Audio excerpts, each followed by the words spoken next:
নমস্কাৰ বন্ধু বান্ধৱীসকল, মোৰ হানমিহলি চেনেললৈ আপোনালোকক স্বাগতম জনালোঁ। আজি মই ভীমকলৰ পচলা বনাম বুলি ভাবিছোঁ, সেয়ে ভাবিলোঁ শ্বেয়াৰ কৰি দিওঁ। এই পচলাকেইটা এনেদৰে কাটিবলৈ ৰেডি কৰিছোঁ। এইটো কাটি বইল কৰি ল'ম। এয়া কলখিনি এনেদৰে কাটি লৈছোঁ, সৰু সৰু পাতল পাতলকৈ। এইখিনি এতিয়া মই বইল কৰিবলৈ দিম। এয়া কুকাৰটো বহাই দিছোঁ, ইয়াত অকণমান তেল দিছোঁ আৰু এইখিনি গোটা গৰম মছলা ইয়াত দি দিম আৰু কেইটামান জিৰা, গোটা জিৰা।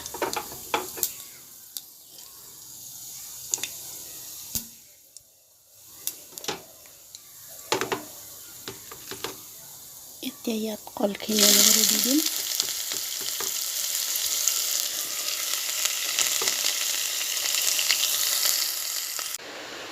এতিয়া ইয়াত অকণমান নিমখ দি দিম আৰু মই আলুকে 4 পিচ বইল কৰি ল'ম। ভাজি পেলাই দিলে ইয়াত ভাল লাগে। এই কল পচলাখিনি বইল কৰোঁতে পানী দিব নালাগে, যিহেতুকে কলগছত যথেষ্ট পৰিমাণে পানী থাকে। কম ষ্টিমত দিলে কলগছৰ পানীটো নিজে নিজে ওলাই আহিব আৰু সেইখিনি পানীৰে বইল হৈ যাব। এতিয়া মই ইয়াত ঢাকনিখন লগাই দিম। আহিলে হৈ যাব। এয়া কলখিনি বইল হৈ গ'ল।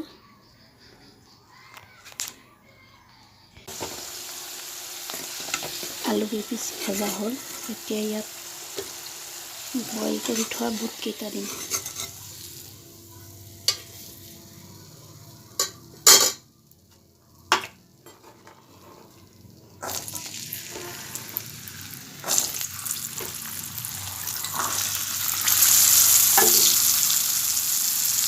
ইয়াতে নিমখ হালধি দিয়াই আছে, আলু ভাজোতে দিছিলোঁ, গতিকে আকৌ দিব নালাগে।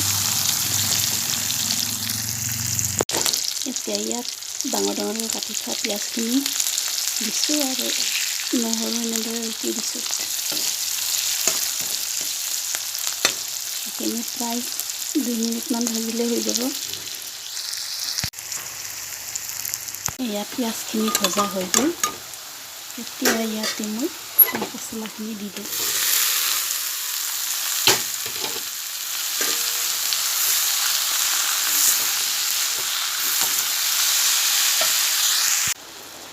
ইয়াতে মই নিমখ, হালধি, ধনিয়াৰ গুড়ি আৰু জিৰাৰ গুড়িখিনি দিলোঁ।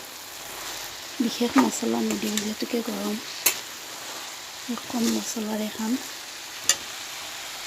এতিয়া ইয়াতে এই ভাজি থোৱা বুটকেইটা দি দিম।